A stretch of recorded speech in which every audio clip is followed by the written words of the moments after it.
Olá pessoal, esse podcast foi gravado em parceria com o podcast do IDR, né, Instituto de Desenvolvimento Regenerativo. O papo é com a Juliana Diniz. Nesse episódio a gente vai conversar sobre biorregião, sobre biorregionalismo, sobre novas maneiras de atuação local. O tema é sobre como a gente consegue reabitar os nossos territórios. A gente precisa pensar em novas formas de habitar as nossas biorregiões. Então é isso, gente. Bora pro papo.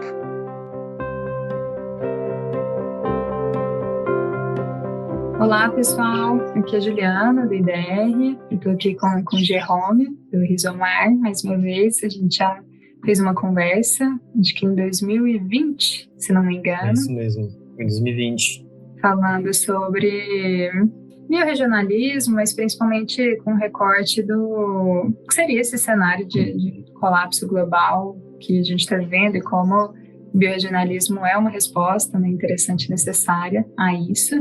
E muita coisa aconteceu, algum tempo passou, né? A gente seguiu aí com os nossos trabalhos, da IDR, da Rizomar. As convergências são muitas, né? As confluências são gigantes. E a gente, seguindo em conversa, sentiu a necessidade de conversar, o interesse, né, de conversar um pouco mais também, porque recentemente no IDR, a gente, no Círculo Regenerativo, que é a nossa comunidade de aprendizagem, a gente fez uma atividade que se chamou Regeneração em Escala do Lugar, e nessa atividade a gente explorou questões, insights e contribuições do biorregionalismo para pensar a relação entre regeneração e os lugares. E algo que está na essência no núcleo dessa discussão é a importância da gente trabalhar numa escala apropriada, encontrar uma escala apropriada de atuação, porque, a menos que a gente tenha uma escala apropriada de atenção, de cuidado, de atuação e de prática, é muito fácil a gente ser capturado, né, pela ultra complexidade das questões que estão acontecendo aí no mundo e perder a nossa capacidade de resposta. E aí nessa atividade e conversando com o Jerome, a gente vinha falando sobre a importância de considerar a escala, né, dos lugares e a escala das biorregiões para informar, né, a maneira como a gente quer atuar no mundo, como a gente quer orientar os nossos trabalhos, os nossos empreendimentos e a nossa vida. E esse é um episódio duplo, assim, é um episódio do podcast do IDR, mas também um episódio do Café Colapso, que é o podcast da Rizomar. E aí já aproveito para convidar o Jerome para a gente seguir a prosa. Sim, olá pessoal. Então, muito obrigado aí, Juliana, pelo convite, para poder a gente trocar de novo uma ideia, né, depois de um pouco mais de 2 anos, né? Já aconteceu muita coisa, né, no mundo e nossas vidas, então teve até um amadurecimento, né, sobre a conversa que a gente teve, né, que foi lá no início de 2020, foi logo antes do Covid, não me lembro. É um prazer de falar de biorregionalismo, que é um tema que dentro da Rizomar a gente veio estudando, mais ou menos 8 meses que a gente está estudando a fundo esse tema, né, a gente até está preparando uma publicação para esse ano de um pequeno livro, que vai ser um manifesto por um biorregionalismo brasileiro. Então, a gente sentiu uma necessidade de traduzir algumas coisas em língua portuguesa sobre esse tema tão importante que é o biorregionalismo e poder fazer uma pequena produção de um livrinho que fala com a realidade do Brasil, né? Porque não adianta também traduzir um livro de biorregionalismo no contexto norte-americano, europeu, para português. Seria interessante, mas a gente achou mais pertinente de ser alimentado dessas referências, né, de outros países e já pensar alguma coisa enraizada na realidade brasileira e o que seria um biorregionalismo brasileiro. Enfim, é um prazer de poder conversar disso contigo e acho que é isso, assim, o trabalho de vocês estão dialogando muito, né, com esse conceito de biorregião, de biorregionalismo, então acho que o papo vai ser bem interessante. Sim, posso falar do manifesto, porque eu dei uma olhada, mas eu acho que ainda não está disponível amplamente, né, Jerome? A gente está terminando ainda a fazer umas releituras, mas a gente está previsto de publicar esse ano, né? Provavelmente na metade do ano, no segundo semestre, com certeza. Ai, que ótimo. E realmente é um marco, né? Porque a literatura em português, e principalmente no Brasil, sobre biorregionalismo, é um tanto limitada, né? Eu acho que esse documento vai ser um marco importante para a gente, né? e para o movimento biorregionalista como um todo. E acho que é algo que é fundamental assim, para a gente, por exemplo, no IDR, e que conversa diretamente com o biorregionalismo, mas também esse movimento de retirada dos grandes centros urbanos e de redescoberta, né, de como habitar um lugar e ser nutrido por esse lugar e nutrir esse lugar, é o entendimento que a gente tem de que para a gente fazer qualquer coisa dentro dos lugares de forma apropriada, por exemplo, um empreendimento, ou mesmo localizar as nossas vidas em um lugar, é interessante que a gente entenda como esse lugar funciona. E algo que nos ajuda a entender como esse lugar funciona é o que a gente pode chamar de uma consciência biorregional, né, o entendimento do histórico, né, geológico desse lugar, da ecologia desse lugar, como que são as plantas, né, desse lugar, como que é o clima, né, os microclimas, como que se deu o histórico de ocupação, como que as pessoas se comportam nesse lugar, o que elas amam sobre esse lugar, enfim. O que vem acontecendo ao longo dos anos, né? Quais tendências estão se apresentando, como que essas tendências contribuem ou não para o aumento de vitalidade desses lugares e então, finalmente, né, como que as nossas vidas, os nossos negócios, enfim, as nossas iniciativas podem participar desse lugar, primeiro conhecendo, né, e usando esse conhecimento para serem informadas sobre o que pode ser feito e o que é necessário de ser feito ali, né, e eu acho que esse é um olhar, né, que ajuda a gente a fazer, né, esse processo que o biorregionalismo nos convida de reabitar os lugares, né, de voltar a estar em lugares particulares, singulares, né, diferente da maneira como a gente está acostumado, né, que é de morar em lugares homogeneizados, em grandes centros urbanos, né, muitas vezes destituídos de aspectos singulares, ou pelo menos não nos relacionando com esses aspectos singulares por as nossas vidas também estarem um tanto homogeneizadas e controladas por processos automatizados, mecânicos, né, sem conexão com o mundo vivo, né. Enfim, queria te ouvir um pouco mais sobre esse chamado, né, do biorregionalismo de reabitar os lugares. Pois é, e eu acho que uma das grandes premissas, né, que está por trás desse movimento político, que é antes de tudo um movimento político, o biorregionalismo, o fato que a gente está vivendo uma grande crise dos lugares, né, e do habitar de forma geral. Como você falou, né, hoje, né, a maior parte mais de 50% do planeta vive em centros urbanos. No caso do Brasil, chega a ter 88% da população brasileira que é urbana. E a gente tem esse fenômeno onde os indivíduos ficam um pouco desterritorializados.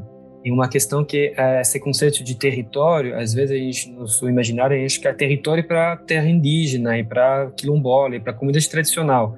Na verdade, não. Todo mundo precisa de território. No fato de habitar, a gente habita um território, a gente não habita só uma casa, um apartamento.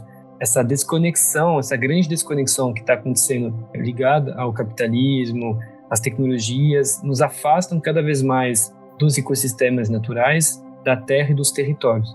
Isso é uma grande crise do indivíduo urbano, individualista, isolado em apartamento, que não enxerga mais, na verdade, em qual biorregião ele está. A gente acredita que essa desconexão gera um mal-estar, né, dentro da população e nos desconecta, na verdade, do colapso socioambiental que está acontecendo já. Os indivíduos acabam sendo cada vez mais, presos e cegos frente aos desastres ambientais que estão se acelerando. E o biorregionalismo é realmente esse chamado que na verdade é um movimento político, né, que nasceu na América do Norte, no final dos anos 60, num contexto de crise de uma sociedade urbana industrial, como um chamado para os indivíduos se reterritorializar, reaprender a habitar de forma harmônica com os territórios onde eles estão e enxergando um pouco o território de vida além da casa do apartamento, né?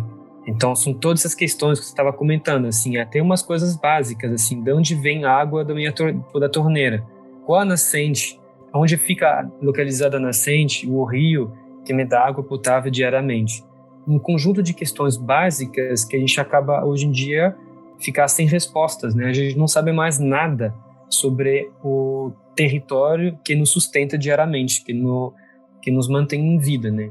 Então, essa premissa é isso, assim, essa crise, né, civilizatória, na verdade, onde você teve esse processo, né, de que a gente pode falar de rolo compressor, né, de destruição e homogeneização ligado à Revolução Industrial e o capitalismo dessas últimas décadas, que acabou fazendo esse dobro processo, concentrando as pessoas nas metrópoles e, de outro lado, homogeneizando a paisagem terrestre, né, com o avanço das monoculturas industriais, da mecanização da paisagem, com as infraestruturas, com a agricultura. E a gente tem hoje um território cada vez mais homogêneo, né, de um ponto de vista paisagístico, onde os indivíduos ficam cada vez mais concentrados em áreas totalmente artificializadas, como os grandes centros urbanos, e o rural se torna um vazio demográfico e um vazio ambiental, ligado ao colapso da biodiversidade, né, desses ecossistemas naturais. Então isso meio que é a grande premissa, né, do biorregionalismo, e porque esse movimento apareceu, não é à toa, nos Estados Unidos, no final, né, dos anos 60 e início dos anos 70. Nossa, então, é muito interessante essa interface, né, entre o que acontece nos lugares e as pessoas, porque, no final das contas, é um processo muito semelhante, né, que com esses movimentos de mercantilização da vida, de estar dentro desse grande guarda-chuva da desterritorialização, né, a gente vê que a homogeneização dos lugares está associada também à homogeneização das pessoas, né, dentro do esquema de educação e escolaridade que a gente conhece, também de profissionalização da vida, né, num mercado de trabalho que impossibilita as pessoas de desempenharem suas vocações, né, desenvolverem, expressarem seus dons. Os efeitos, né, de uma vida fora das paisagens, né, dessa vida reduzida ao ambiente da casa e do trabalho, que implica um encaixotamento da vida, um concretamento, né, da maneira como isso é feito nos grandes centros urbanos, faz com que as pessoas, né, se tornem cada vez, enfim, mais sedentárias, né, mais desconectadas do mundo vivo, do mundo além humano. Enfim, eu acho triste, né, acho cruel o que acontece aos lugares por conta do espírito dos lugares, né, e também o que acontece aos lugares por conta do efeito disso na vida das pessoas, que também atenta, né, contra o espírito, né, a essência das pessoas, ou o potencial, né, que existe na possibilidade de ser humano no planeta Terra, né. O Gary Snyder, que é uma referência importante para mim, né, do biorregionalismo, da etnopoética, ele diz isso, que o movimento de urbanização, de modernização industrial, o principal impulso, né, desse movimento é conter a expressão diz que é selvagem, né, do que ele entende, esse selvagem entendido como o espírito ou a essência das coisas, né, como se lidar com esse selvagem, com aquilo que é singular, né, de cada lugar, né, aquilo que é autêntico, fosse insuportável para essa cosmovisão ocidental, moderna, por exigir da gente um olhar atento, né, uma capacidade de entendimento, uma capacidade de adaptação, né, uma capacidade de sintonização com os fluxos ali particulares daquele lugar, e tudo isso caminha numa direção contrária a essa que está na base do modo de ser moderno, né, que está na industrialização, com a padronização, a homogeneização, a pasteurização, né, a comoditização, né, a criação de não os lugares idênticos em todos os lugares do mundo, na liderança e das multinacionais, né, assim. Então, enfim, te ouvindo, lembrei um pouco dessa relação, né, dos lugares com as pessoas, e também fiquei, assim, com vontade de te perguntar, porque você trouxe uma certa definição, assim, né, do movimento biorregionalismo, em alguns momentos você comentou sobre o território, e aí eu fiquei achando que seria interessante a gente comentar um pouco, queria ouvir de você, a diferença de biorregião para território, né? Existe diferença? Qual é? O problema do conceito de território é que ele acaba sendo um pouco subjetivo. O território, por exemplo, é alguém que nunca sai do apartamento dele, o território é um raio de 5 metros quadrados onde ele dorme e trabalha no computador, sei lá. O território, né, de um cachorro vai ser a área onde ele vai passear todo dia. Então, o território é alguma coisa muito subjetiva que a gente acaba enfiando qualquer coisa dentro do conceito de território. Acaba sendo um conceito um pouco que tem uma flexibilidade muito larga, que tem vários elementos interessantes, mas ao mesmo tempo a gente acaba sendo difícil de entender do que a gente está falando. né? Hoje em dia temos vidas virtuais, então território que internet, enfim, sabe, fica uma coisa um pouco desmaterializada até cada vez mais o nosso território virtual de se relacionar, né, de trabalhar, fica um pouco confusa de entender alguma coisa. E acho que a biorregião ela traz um pouco para o real, para o chão, né? A biorregião tem composto de dois elementos, bio, que significa, né, tem biologia, enfim, tem várias palavras que nascem dessa palavra grega bio, que se refere a uma forma de vida, e região, que vem dessa questão de um território, então um território regulado pela vida. Então a biorregião acaba sendo um território que vai se delimitar de maneira um pouco mais objetiva a partir de características naturais. Então pode ser uma bacia hidrográfica, uma serra, né, um relevo. Por exemplo, a Serra da Mantiqueira é uma biorregião que tem uma identidade ecológica muito forte, ligada à fauna, à flora, o clima, a disponibilidade hídrica, uma biorregião que, na verdade, se destaca pelas características naturais que vão condicionar o tipo de ocupação humana que acabaram se adaptar a esse clima, a esse ecossistema natural, ligado a um macroelemento que era o relevo. Mas tem outras biorregiões onde você vai ter a bacia hidrográfica, né, que é a delimitação, né, da bacia hidrográfica, que vai ser o indicador mais importante para definir justamente esse território. Mas o outro aspecto, e não só ter uma visão ligada naturalista, né, ligada aos elementos naturais, né, de fauna, flora, relevo, clima, há de levar também em conta a coesão social e cultural daquele espaço, né? Por exemplo, voltando no caso da Serra da Mantiqueira, né, que é uma biorregião que não respeita os limites administrativos, né, porque ela está uma grande parte no sul de Minas, uma parte também no estado de São Paulo, né, no norte do Vale do Paraíba, e uma parte também, uma pequena parte no estado do Rio de Janeiro. Nessa biorregião da Mantiqueira tem uma identidade caipira, né, ligada a um modo de ocupação do espaço, expressões culturais, sotaques que se destacam do entorno. Você tem que chegar a ter uma coesão que faz que você está num lugar e não está no outro, né? Tipo, na Mantiqueira é diferente do Vale do Paraíba, que é totalmente diferente da região mais no norte de Minas Gerais ou no estado do Rio de Janeiro, né? Você entende que não, aí eu sou num lugar diferente, porque tem essa coesão tanto ecológica quanto social e cultural. Hoje é muito difícil de enxergar essas biorregiões no Brasil, porque justamente como a gente acabou falando mais cedo, teve esse processo de homogeneização, né, da paisagem terrestre ligada ao modelo desenvolvimentista, extrativista das últimas décadas. Enfim, é basicamente isso, assim, para entender um pouco o que diferencia esse conceito de território e esse conceito de biorregião.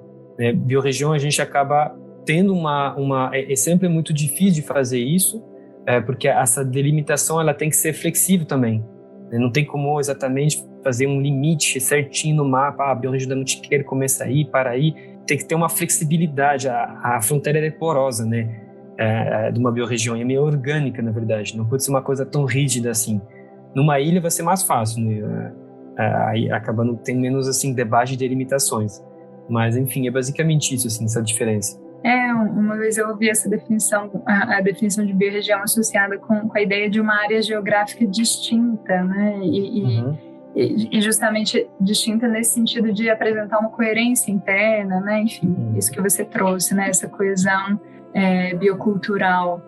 O que é muito interessante dessa noção é que é uma das categorizações ecológicas do espaço, mas é a única que incorpora nas suas bases esse componente humano, né, e cultural, assim, diferente de outras classificações ecológicas do espaço, como, por exemplo, a de bacia, né, ou classificações extremamente genéricas, como, né, as delimitações de municípios, por exemplo, que, enfim, que não incorporam, né, esse componente cultural de forma mais significativa.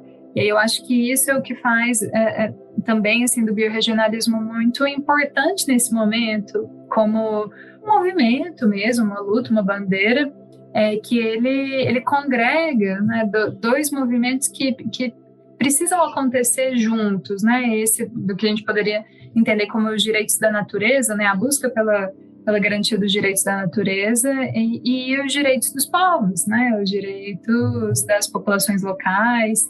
direito das populações tradicionais, enfim, dos povos indígenas, né? Historicamente, por conta no Brasil, mas por conta principalmente do modelo de conservacionismo norte-americano, a busca pela conservação da paisagem esteve, né, desassociada e até, assim, desarticulada de uma maneira negativa, né, no sentido de atentar contra os direitos dos povos e a permanência das pessoas nas suas localidades, né? E o Brasil importou um pouco dessa política dos muros e cercas, né? Eu falo o movimento ambientalista conservacionista, né? Incorporou isso e a gestão dos parques nacionais, por exemplo, aqui no Brasil expressam isso. E o biorregionalismo, ele faz esse convite e tece muito bem, né? Essa busca pela... não sei nem se é pela conservação da paisagem, mas pelo reconhecimento do valor intrínseco da paisagem, dos seus elementos, dos seus processos vivos, da sua capacidade de autorregulação, autorreprodução, né, automanutenção, junto com e por conta, né, também da presença das populações tradicionais, das populações locais e dos seus sistemas de conhecimento, né? E eu acho que isso é incrível, porque é uma síntese que o movimento socioambientalista faz também, né? E aí eu acho que no encontro do movimento socioambientalista com o biorregionalismo tem algo muito interessante, né? Justamente sobre esse aspecto, assim, né, do levar em conta as populações tradicionais e não só ter uma visão conservacionista, né, da natureza que exclua as populações, né, como aconteceu no Brasil das unidades de conservação, a gente acabou vendo que dentro desse projeto biorregional tem também uma proposta de redistribuição da população e de desurbanização, no sentido que as grandes metrópoles, que representam, né, o apogeu, né, do sistema industrial, extrativista, capitalista, baseado no petróleo, elas são incompatíveis com o biorregionalismo, porque elas extraem, né, muitos recursos naturais, né, de territórios muito distantes, elas precisam de uma malha infraestrutural muito complexa para se manter, e elas não têm uma metrópole como São Paulo, Rio, Belo Horizonte, não consegue ter uma simbiose harmônica com a biorregião, onde né, elas acabam sendo elementos patológicos dentro do território vivo que é essa biorregião.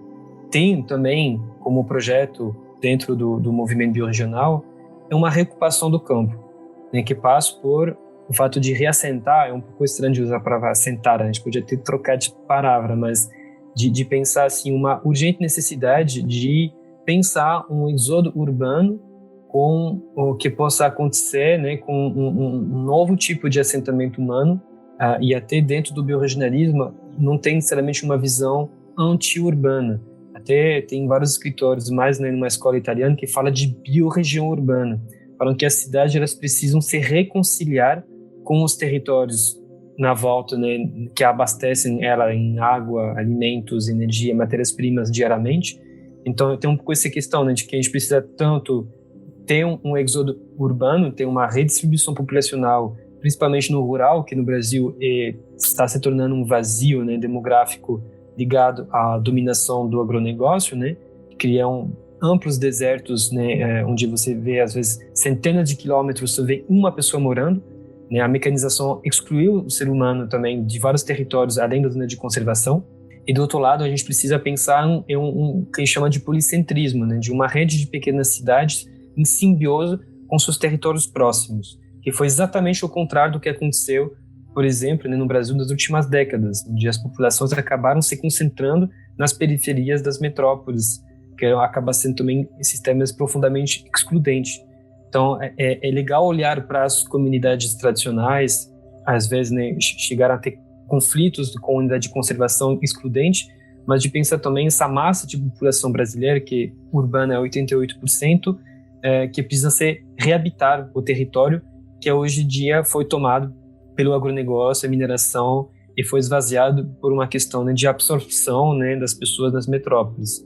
Então, isso é um discurso bem radical, né, que está presente, né, nesse projeto biorregional, né, que vários autores estão defendendo essa ideia de planejar como se fosse um êxodo urbano, um esvaziamento das metrópoles que não acontece de maneira predatória, que também a chegada de muita gente no campo pode acabar criando uma bola de neve de impactos sociais e ambientais catastróficas. Então, como que a gente pensa esse acolhimento de pessoas desterritorializadas em territórios que terão que receber uma população nova, gigantesca, que até hoje foi concentrada nas periferias das grandes cidades, assim, né? Muito, muito legal esses dois movimentos. Eu acho que ambos são necessários, porque, de fato, existe uma reforma agrária que precisa acontecer no Brasil, né? E essa reforma agrária tradicional, clássica, mas também essa reforma agrária que acontece agora com a classe média, né, tendo condição de comprar alguns, né, terrenos, alguns sítios na área rural, enfim, esses pequenos condomínios, né, que estão surgindo principalmente em áreas com potencial ecoturístico, né, ou em lugares que nutram, né, essas pessoas que estão saindo dos centros urbanos. Acho que isso é imprescindível, essas duas naturezas de êxodo, né? E também essa reintegração das cidades dentro dessas paisagens biorregionais, porque nem todo mundo vai sair das cidades, né? Inclusive, principalmente por falta de condições. Então, as cidades a gente precisa ser enfermeiros, né, dessas cidades também. E eu acho que parte dessa conduta terapêutica e dessa enfermagem das cidades é realmente reintegrar elas nas suas paisagens, né? E é interessante porque quando você está em pequenas cidades, como eu estou aqui agora na Serra do Cipó, mas também na Serra da Canastra eu tenho essa experiência, pequenas cidades que estão dentro dessas regiões menos metropolizadas, elas mantêm essa integração com o ambiente natural, né? Mesmo um ambiente natural que tenha um uso e ocupação do solo um tanto exploratório, mas existe uma comunicação, né, direta, que é uma comunicação que, no caso de grandes centros urbanos, está sendo interrompida ou está sendo dominada, né, por alguns fluxos enfim, das grandes corporações, assim, né? E é interessante porque essa reintegração, né, das cidades com as suas paisagens biorregionais, isso apareceu no encontro que eu comentei, que aconteceu no Círculo Regenerativo, na nossa comunidade de aprendizagem, onde uma pessoa falou assim: nossa, é muito fácil para mim me conectar com uma paisagem, com uma região, enfim, um elemento da paisagem, quando eu estou num lugar bonito, né? Quando eu estou e me nutre o meu espírito, né? Mas é muito difícil para mim me conectar com o Rio Tietê, em São Paulo. Sim. E aí o que é interessante é que essa consciência biorregional, né, no sentido de entender isso que a gente veio comentando, né, dos aspectos bioculturais de um lugar, naturalmente faz as pessoas de uma cidade, talvez até por falta de opção, ou talvez por uma relação afetiva com aquele lugar, se conectarem com os elementos dessa paisagem, né? E eu acho que uma expressão do movimento biorregionalista é essa, então, de pessoas, por exemplo, que viveram próximas a um rio como o Tietê, e aí nesse processo de aprendizagem, de inspiração, né, via o biorregionalismo, podem, não, então vamos se movimentar aqui na nossa associação do bairro, enfim, na nossa ONG, e entender o que a gente pode fazer por esse rio, ou por um afluente desse rio, ou por, enfim, um jardim, um parque linear, sei lá, né, algo nesse sentido. Enfim, tem lugar para todo mundo, né, para quem quer sair das cidades e para quem quer ficar nas cidades também. Não, exatamente. Eu acho que tem uma coisa que um dos pensadores, assim, desse movimento um pouco político de biorregionalismo, que é o Kirkpatrick Sale, escreveu um livro nos anos 80 que se chama Human Scale, né, escala humana, onde ele defende justamente que não é uma questão o problema não é a cidade, é o tamanho da cidade, né? A partir de uma certa escala, o fato de manter um centro urbano se torna totalmente incompatível e se torna de maneira estrutural insustentável e impossível, né, de criar uma relação de simbiose benéfica com o território próximo. Você vai precisar de uma infraestrutura, de um sistema industrial para manter aquela concentração urbana. Mas eu acho muito legal de ver esses movimentos urbanos, né, de entendimento, né, da topografia, dos elementos naturais que acabam sendo meio escondidos, né, pelo asfalto, o plástico e as infraestruturas que transfiguraram, né, e esconderam os rios, os elementos naturais, né, tipo, muito difícil de ver os rios em São Paulo, uma cidade que está cheia de água, mas chega uma questão também da escala também de atuação. É uma coisa que a gente estava falando mais cedo, de não confundir, por exemplo, alguma coisa totalmente ligado a elementos naturais, como um bioma e uma biorregião. Um bioma no Brasil tem 6, né? Mata Atlântica, Cerrado, Amazônia, Pantanal, Pampa e Caatinga. São territórios gigantescos que não levam em conta a ocupação humana. Dentro da visão biorregional, a gente está falando de uma maneira de se reapropriar do nosso território, né? Que nosso território bem comum. Então, uma biorregião não pode ter o tamanho do Cerrado, né, que é um território imenso da Mata Atlântica, que tem 150 milhões de habitantes. Tem também um projeto político atrás de conseguir criar um impacto numa escala onde a gente consegue não ser engolido por um sistema gigantesco. Né? Então, tem uma escala, por exemplo, como a região metropolitana de São Paulo, né, onde tem 22 milhões de habitantes, é muito difícil da gente ter qualquer impacto nessa mega estrutura. O entendimento da melhor escala para a gente atuar é muito fundamental, né, dentro desse olhar biorregional.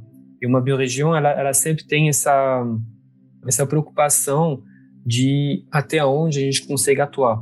E um pouco também essa reflexão que hoje em dia, numa sociedade, né, individualista, capitalista, a gente sempre está falando de comportamento de consumos individuais, onde já acaba culpabilizando os indivíduos, não ter os bons comportamentos, né, de ser responsável por as crises ambientais ou climáticas, ou de responsabilizar as grandes multinacionais ou os estados de não fazer nada. Acaba também sendo muito difícil de ter qualquer impacto nessa escala. Acaba caindo um pouco nessa questão, né, de a escala mais interessante para a gente ter impacto, atuar e se sentir fazendo parte é a escala da biorregião. Porque na escala individual é muito limitado, na escala global ou nacional também. Numa escala biorregional, tem esse pressuposto que é mais fácil a gente criar impacto local, se articular de maneira, né, enfim, com outros atores presentes, né, que tem essa questão, né, que também sozinho ninguém faz nada, e uma escala ideal para a gente transformar a realidade do lugar onde a gente habita, assim, né. Muito legal isso. Essa questão da escala realmente eu acho que é chave para pensar desenvolvimento e para pensar os caminhos que a gente está tomando como mundo, os caminhos que a gente está deixando para trás, né? Assim, as encruzilhadas que a gente está atravessando. Que eu acho que realmente os problemas que a gente enfrenta hoje, né, os desafios nesse sentido de crises convergentes, né, desde crise climática, crise financeira, enfim, todas elas têm a ver com a crise da infelicidade humana, enfim, tudo isso tem a ver com a gente estar vivendo fora de uma escala humana, né? A vida em escala humana, ela tem outra cor, né? Outro sabor, né? Isso que acontece da gente terceirizar todas as nossas necessidades e pagar para que alguém atenda às nossas necessidades, né?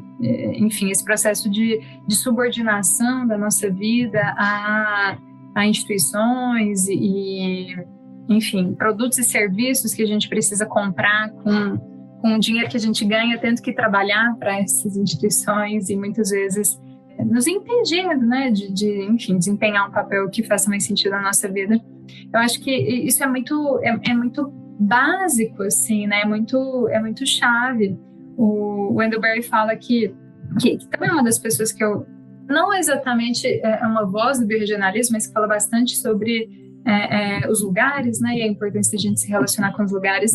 Ele diz que o fracasso de uma comunidade local acontece quando ela começa a exportar os seus recursos, deixando de atender as suas necessidades, né? E que o sucesso de uma comunidade local significa atender as suas necessidades e exportar seu excedente, né? E eu acho que também é do chamado, né, do biorregionalismo, esse movimento da gente vivendo numa escala humana, se relacionar com as dimensões básicas da vida humana, saúde, educação, cuidado parental, alimentação, nutrição, entretenimento, de uma outra maneira, que é uma maneira que tem muito mais beleza e colaboração e espírito comunitário, né? Esses novos ou velhos assentamentos humanos, enfim, comunidades, populações locais, né, comunidades urbanas mais reduzidas, elas experimentam essa vida mais territorializada, né, onde elas têm mais autonomia sobre como elas moram, né, o que elas vestem, o que elas comem. Elas regulam um pouco mais as suas trocas, né? As trocas acontecem de uma maneira um pouco mais enérgica ali com os vizinhos, né? Existe um pouco mais de espírito de vizinhança, espírito de comunidade. E isso não implica estar limitado a uma dada localidade, né? Elas também, enfim, fazem intercâmbios com outras localidades e não sei, parece que vivem uma vida mais feliz, né? Falando nisso, eu lembro daquele documentário Economia da Felicidade, não sei se você chegou a ver, que narra o processo de ocidentalização de uma comunidade no Tibete, uma comunidade local. Enfim, e a mensagem desse documentário, desse filme, é essa, de que as comunidades locais vivendo em escala humana, no final das contas, elas são mais felizes, né? E o processo de ocidentalização, de modernização dessas comunidades tem como efeito mais perverso, talvez, a destruição da possibilidade das pessoas serem felizes, né, vivendo nos seus lugares. Eu acho que é isso, assim, o movimento biorregional não fala para as comunidades tradicionais, que já estão vivendo de uma maneira biorregional. É para um público urbano desterritorializado. É para um público urbano que tem uma pegada ecológica desastrosa, né, de país assim ocidentalizado, industrializado, para pensar um pouco essa reabitação da terra, né? E enfim, eu acho que tem também vários aspectos, né, de atuação dentro do que seria uma atuação biorregional, que vai tanto do fato de a gente fazer a construção de novas narrativas, né, novas utopias, maneiras de reabitar o campo, que o campo não é só para a produção de commodity ou para fazer unidade de conservação excludente, também para ser habitado, né, e ser reabitado de uma maneira também nova, porque não podemos todos morar como as comunidades indígenas, né? A terra é pequena demais para isso acontecer, a gente vai ter que reaprender, né, a habitar os lugares, os territórios que foram profundamente, né, destruídos nas últimas décadas, né? Você estava falando, né, de ser um enfermeiro, né, dos lugares, e o biorregionalista tem um pouco essa questão, né, que vai precisar de gente para curar, né, os territórios que foram machucados pela modernidade e ocidentalização do mundo, né? E eu acho que tem essa questão do imaginário muito forte, pensar em narrativas, em futuro desejável, num cenário também de colapso socioambiental, né? Que não tem como negar que já está acontecendo, assim. Então, é uma coisa muito forte, né? Isso envolve tanto pessoas que trabalham na área da educação, né? Se envolver com escolas locais, com artistas, com a cultura. É uma frente muito importante do biorregionalismo, esse aspecto de pensar novos imaginários reterritorializados, assim, né? Tipo, eu moro no Vale do Paraíba, eu moro no Vale do Ribeira, e eu tento me projetar como que poderia ser esse território revitalizado, reabitado, né?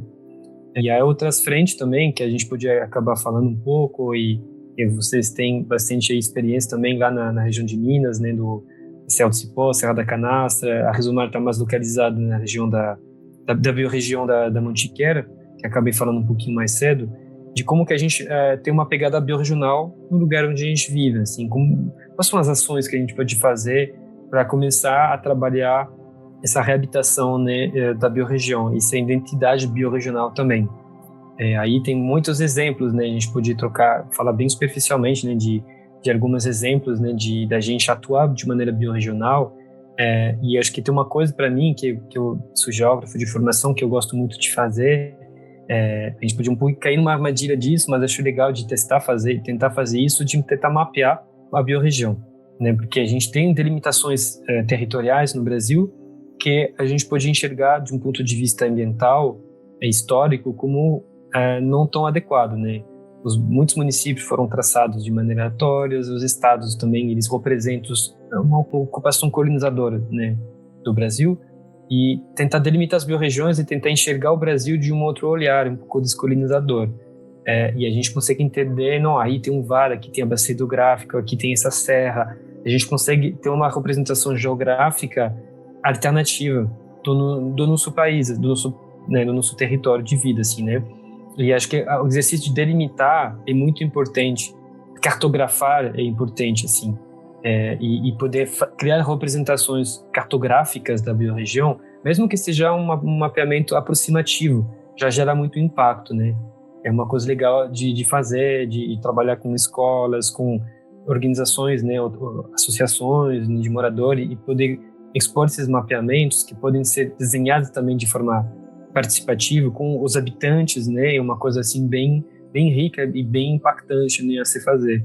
E é um processo super gostoso, né, para quem participa, que inclusive cria um laço, né, de identificação entre as pessoas que fazem isso, né, como sendo pessoas de um mesmo lugar, né, de uma mesma biorregião.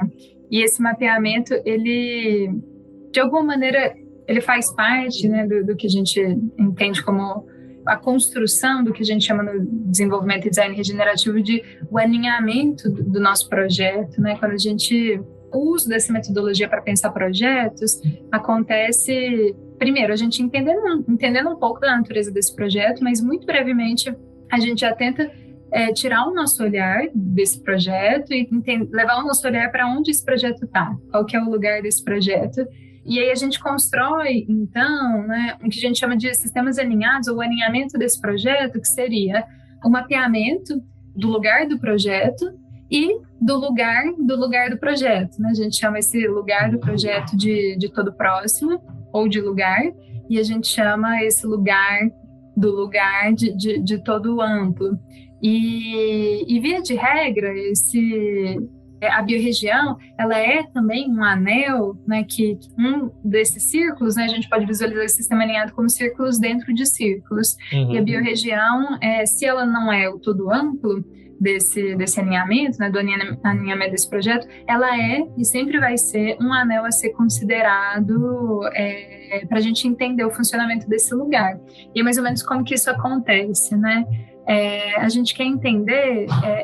para um projeto fazer sentido em um dado lugar, né, e para o projeto entender como ele pode gerar valor, ou seja, para ele entender mais sobre o próprio propósito dele, que a gente entende no desenvolvimento regenerativo como sendo um papel gerador de valor, ele precisa entender para onde esse lugar está indo, né, de onde esse lugar está vindo, para onde ele está indo na sua trajetória evolutiva. Então, ele precisa entender esses aspectos, né, socioculturais desse lugar, né, ou como a gente chama de todo socioecológico, né, como esse todo socioecológico funciona. E para eu entender esse todo socioecológico, esse lugar, eu preciso entender a relação dele com esse lugar maior ainda, que costuma ser uma biorregião, né? Então, a gente poderia pensar, né, que todos os projetos, iniciativas, empreendimentos, negócios, enfim, empresas, as próprias habitações, elas acontecem em um dado lugar que está dentro de uma dada biorregião. E na medida que eu entendo o padrão de relacionamento que existe entre esse lugar e essa biorregião, né, ou como esse lugar processa e se relaciona com os aspectos, né, biorregionais, com a singularidade biorregional, eu consigo entender mais sobre esse lugar onde eu estou, e isso me informa sobre o que pode ser, né, a minha oferta, né, a minha proposta, né, de geração de valor para aquele lugar.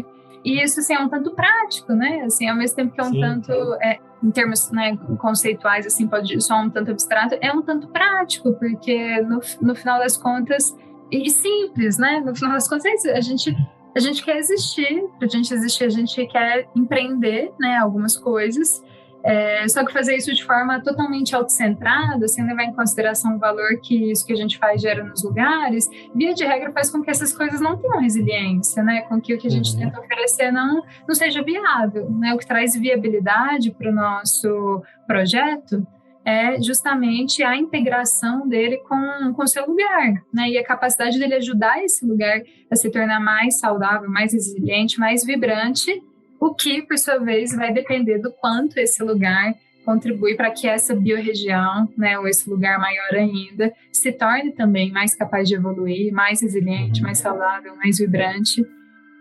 Pensar, né, na trajetória evolutiva dessas biorregiões e como os nossos lugares podem ajudar essas biorregiões a caminharem em um sentido que tornem elas mais capazes de manter os seus processos vivos, vitais ali, e pensar como nossos projetos podem atuar aí, que está na base de todo esse movimento da regeneração. É essa relação que amplia a nossa capacidade de transformação sistêmica, né? Como você vinha falando mais cedo e comentar, acabei esquecendo, o que amplia a nossa capacidade de mudança é a nossa capacidade de atuar na escala apropriada, e não a nossa capacidade de fazer grandes coisas, né? Porque, enfim, a nossa capacidade de fazer grandes coisas tem a ver com tocar os pontos, né, de intervenção ali apropriados, acupunturais, né, que vão desencadear, né, efeitos sistêmicos em sistemas maiores do que nós e que a gente não poderia tocar, né? Exato, não, muito legal, e acho que vai muito na linha do que a gente vem estudando, né, que você está falando, e realmente a gente está falando, na verdade, de um método de atuação, que leva em conta essa multiescalaridade que você falou, né, dessas várias escalas, e ter dentro do biorregionalismo, na verdade, são várias biorregiões que se encaixa como um conjunto de boneca russa, assim, né? Você tem a microbiorregião, que, por exemplo, no caso, onde a Rizomar está sediada, né, na área rural, né, da Serra da Mantiqueira, no sul de Minas, a gente está no microvar do Rio São Pedro, onde a gente tem uma escala micro, onde a gente conhece todo mundo. E, pelo menos onde eu ouvi falar, a gente já não sabe o nome de todo mundo, mas a gente tem uma relação de vizinhança, onde a gente vai ter uma escala micro de atuação, com estratégias específicas totalmente diferentes, uma escala, por exemplo, da Mantiqueira inteira, que vai de São Paulo de Extrema até Barbacena, Minas Gerais, praticamente, né, sobre centenas de quilômetros.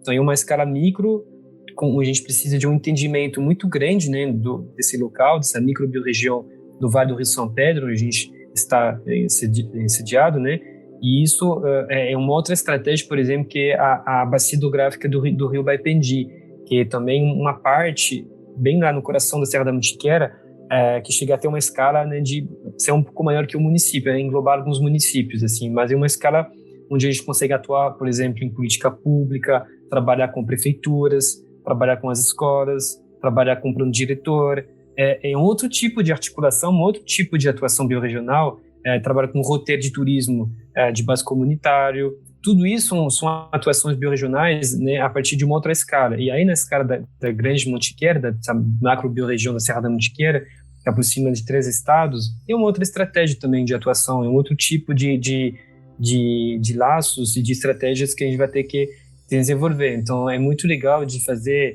esse entendimento das escalas, do micro até o macro, para ter esse entendimento sistêmico, né, da biorregião onde a gente está inserido.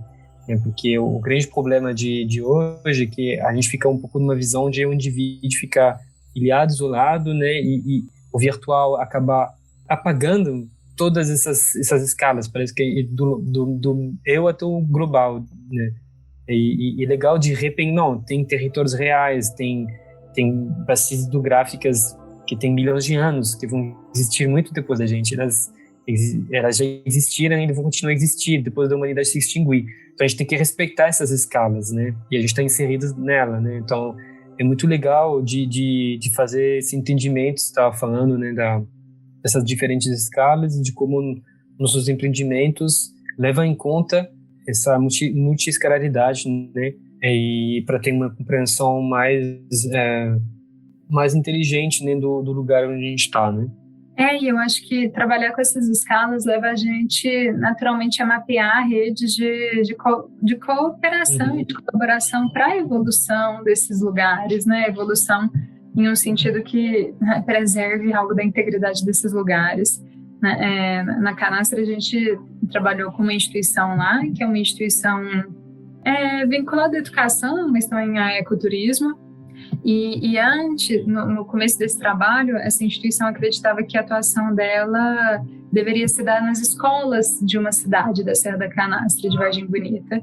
O nosso trabalho lá foi mostrando para a gente que, na medida que a gente foi entendendo os desafios daquele lugar e também o potencial evolutivo daquele lugar, a gente percebeu que essa região, né, onde a instituição está sediada ali, né, nesse município de Vargem Bonita, é um dos lugares que mais preservam essa integração entre a cultura local e a paisagem natural. E que é de alguma maneira, assim, a própria conformação geográfica desse lugar funciona como um reservatório, assim, do patrimônio cultural dali. E essa instituição vinha passando por um desafio em relação à atuação dela nas escolas, e aí, na medida que ela foi tendo a oportunidade de entender como aquele lugar poderia contribuir para salvaguardar, né, todo o patrimônio cultural dessa região maior, né, que é a região da Serra da Canastra, que é uma região gigantesca, né, que a gente poderia entender como estando dentro de uma região maior, que é a região do queijo canastra. Na medida que ela entendeu isso, que o lugar dela poderia contribuir para cuidar do patrimônio cultural da região da Serra da Canastra, uma região maior, ela ressignificou a própria atuação dela, né? Entendeu que talvez o trabalho não precisaria se dar daquela maneira como ela vinha tentando e que vinha sendo pouco efetiva porque tinha uma certa atuação, era um pouco alienígena, assim, né? Uma instituição de fora querendo trabalhar nas escolas locais, mas trazendo aspectos de fora, enfim. Isso fez ela repensar, então, como que ela, como uma instituição interessada, sediada, né, territorializada naquele lugar, poderia contribuir para aquele lugar e colocar o trabalho com as escolas e com a educação a serviço desse propósito maior que conectava ela ao lugar, à serra, né, à região do queijo canastra, enfim, a essas escalas maiores de atuação. E claro que ela não vai fazer, essa instituição não vai fazer isso sozinha, e a gente não faz coisas sozinhas mesmo, assim, que tenham impactos que em muito nos transcendam, né? A gente faz isso com os outros. E aí, quando a gente tem essa percepção biorregional, né, essa consciência biorregional, a gente naturalmente é levado a entender quem que são os atores desse lugar e como que a gente, trabalhando junto, a gente pode cuidar desse lugar, né? Eu acho que isso é uma das questões-chave, assim, e a gente diz que é o próprio instrumento do desenvolvimento regenerativo é catalisar redes de cooperação local para a regeneração local, porque essas redes existem, o que a gente precisa fazer é mapear essas redes e desenvolver esse espírito de vizinhança que você falou, né? Desenvolver esse senso de lugar comum. Na medida que a gente constrói esse senso de lugar comum com outras pessoas, a gente descobre que a gente está junto, né, atuando e trabalhando para que esse lugar se torne um lugar mais interessante, né, e que ajude cada um de nós nas nossas vidas e propostas particulares realizar, né, o que queremos.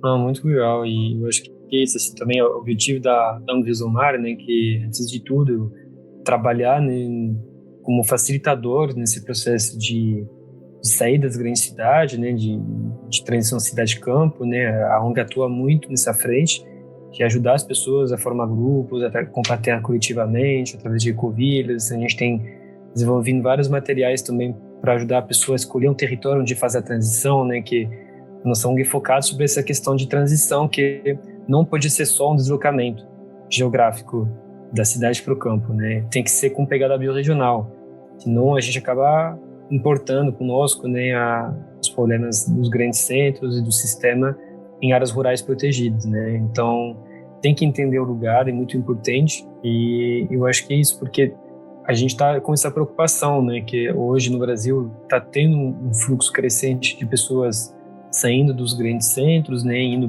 para áreas rurais, ligada, né, a um conjunto de fatores, né, de qualidade de vida, de colapso também econômico cada vez mais presente nos grandes centros, mais palpável, digamos assim, né, e o rural pode ser também engolido e destruído pela essa metropolização do campo, onde finalmente todo mundo tem um modo de vida urbano, individualista, usa carro, não conhece os vizinhos, faz as compras no supermercado, não se relaciona com ninguém. Se as pessoas que saem dos grandes centros acabam morando no rural com exatamente esse tipo de modo de vida, a gente acaba espalhando o problema, a lógica metropolitana em todo o território. Então, se as pessoas fazem essa transição cidade-campo com esse olhar biorregional, a gente acredita que pode ser até esse fluxo de pessoas, de recursos, está chegando hoje no campo no Brasil, né, nas áreas rurais, que está se acelerando, pode chegar num processo justamente regenerativo e não predatório. A gente viu, né, muitas áreas rurais do Brasil, né, muito perto de São Paulo, por exemplo, né, acabando sendo tomados por condomínio, né, de chácaras de lazer, acaba criando especulação imobiliária, problemas ambientais, expulsões de comunidades tradicionais, e por aí vai, né? Problema de segurança, porque isso chega dinheiro, chega desequilíbrio, né, das comunidades locais. Então, é tudo um cuidado que a gente tem que ter para fazer com que essa transição geográfica, né, que está se acelerando, de pessoas querendo saindo aos poucos dessas metrópoles insustentáveis, não cria uma catástrofe também, né, ambiental e social. E que a gente realmente tem esse cuidado biorregional para não aplicar uma lógica colonizadora e destruidora nos lugares onde a gente quer se refugiar, né, entre aspas. Isso é muito poderoso, porque estar em um lugar que faz sentido para a gente, onde a gente escolhe estar, né, aumenta as chances de a gente amar esses lugares. E amar os lugares, eu acho que é uma das bases do ativismo, de base local mais importante, né? O Wendell Berry, ele diz isso, que não tem nada tão poderoso quanto o lobby exercido pelas pessoas locais, né? Se todos os problemas que a gente vive, eles têm uma expressão local, porque eles acontecem em lugares concretos, a gente precisa de pessoas que sejam capazes de enfrentar esses problemas nas suas localidades, né? E para isso a gente precisa de pessoas que sejam corajosas o suficiente para fazer isso, e essa coragem vem do apreço, do afeto, da conexão que a gente tem com o lugar, né? E que é isso, né? Pessoas que amam os seus lugares, elas são incrivelmente poderosas e capazes de não só contribuir para que esses lugares se tornem mais, retomem a sua trajetória evolutiva, ou sigam na sua trajetória sentido maior saúde, né, maior vitalidade, mas elas também são capazes de barrar, né, grandes processos de destruição e de dar um exemplo, né. Em Uberlândia, a gente viu acontecer, se estruturar um movimento que chama Rios Livres. É um movimento super interessante, que surgiu assim, de grupos de amigos, de pessoas que frequentavam um dos rios mais bonitos da região, das cachoeiras mais bonitas da região, que se chama Rio Claro, que está, na verdade, no município de Nova Ponte, que é bem perto de Uberlândia. E muitas pessoas sempre frequentaram essa cachoeira, e aí começou um processo já antigo, assim, de décadas, de construção de barragens, de PCHs nos rios ali das redondezas, e tinha uma PCH prevista para ser construída no Rio Claro, que é, assim, uma paisagem extraordinária. E com muita atuação política, inclusive de algumas pessoas que realmente assumiram, assim, a bandeira de representação política, enfim, se inseriram dentro da política local. Eles conseguiram barrar a construção dessa PCH e, inclusive, conseguiram aprovar uma lei que tomba o rio como patrimônio natural e que, enfim, protege ele de outras ameaças dessa natureza. E isso foi muito inspirador. Uma outra experiência assim, próxima da Serra da Bocaina, de um parque de aventura que foi construído por escaladores, jovens escaladores, que sempre frequentaram a serra, e depois de 10 anos eles começaram praticando escalada, né? Depois de 10 anos praticando escalada, super amantes da escalada em rocha, eles começaram a comprar alguns terrenos e começaram a estabelecer esse parque de aventura, muito bem relacionados ali com a vizinhança. E a gente sabia que isso era importante, porque eles sempre se apresentaram assim, se sentiram guardiões daquele lugar, mas agora se mostrou mais importante ainda, porque um dos fazendeiros, dos proprietários, alguns dos proprietários locais ali que tinham fazendas, pequenas e grandes fazendas na região, venderam essas fazendas para uma pessoa que tem interesse em pecuária intensiva, extensiva, que está mudando totalmente a paisagem, abrindo estradas, invadindo a PP, enfim, está com uma atuação bastante exploratória no lugar e bloqueando assim, o acesso à serra, monopolizando ali, né, a ocupação daquela paisagem. Esse parque de aventura, que é um parque natural também, assim, se tornou uma zona de refúgio ali. E é interessante porque vem dessa motivação da prática do esporte, mas de um esporte que depende do amor dessas pessoas por aquele lugar, né? E, enfim, nesses dois casos que eu trouxe, é bonito ver como essa relação subjetiva das pessoas com as paisagens que ampliam a capacidade delas atuarem pela sobrevivência, né, desses lugares. É muito bacana, realmente são exemplos bem interessantes, né? Você vê uma relação com paisagem terrestre através de uma prática de escalada ao ar livre, sei lá, uma descida de rio de canoa, acaba criando uma relação, né, afetiva com o lugar, e aí cria uma outra dimensão, né, também de luto para esse lugar, esses elementos biorregionais que acabam sendo considerados como bens comuns, patrimônio de todos, né? Isso exatamente é a proposta do biorregionalismo, assim, né? E é realmente uma reterritorialização das lutas a partir de biorregião como territórios, bens comuns. né, que vai justamente a contracorrente, né, dessa lógica de mercantilização e de tudo, e desacralização também de bens comuns naturais, como o rio, uma montanha, e por aí vai, né? O bioregionalismo tá muito próximo, né, dessa filosofia, né, dos bens comuns, né, e de comunização da vida. Será que é essa palavra?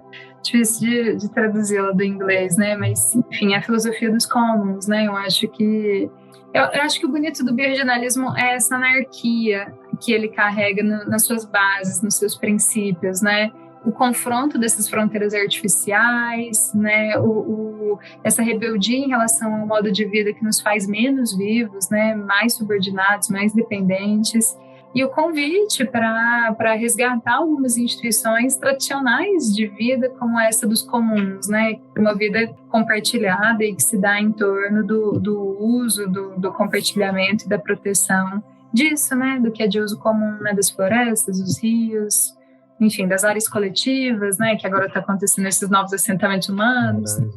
É muito bacana, eu acho que é por aí, assim, é um assunto bem legal, né, porque ele é transversal e a gente vê que por trás do projeto biorregional a gente tem um lado, assim, muito de ativismo praticamente, de luta, né, de resistência, de luta, a gente tem uma parte mais de articulação, né, com os atores públicos, com as comunidades locais, as associações existentes, as empresas locais, as cooperativas.